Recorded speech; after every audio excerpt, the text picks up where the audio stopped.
anything is compensated, if anything is compensated, then if anything is compensated, then that property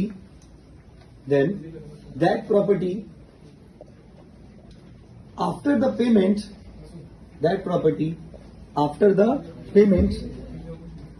property after the payment, हम repeat कर देंगे, चिंता मत करिए, that property after the payment belongs to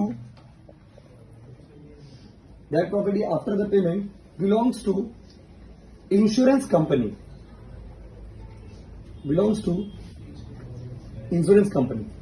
इसका मतलब क्या हो गया बताइए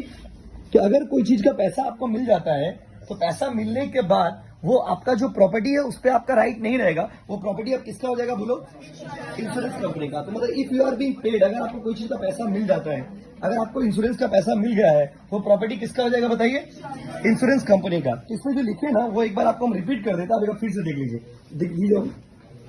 देखिए क्या लिखे हुआ मिला लीजिए, if anything is compensated then that property after the payment belongs to the insurance company. मतलब अगर कोई चीज का पैसा आपको मिल जाता है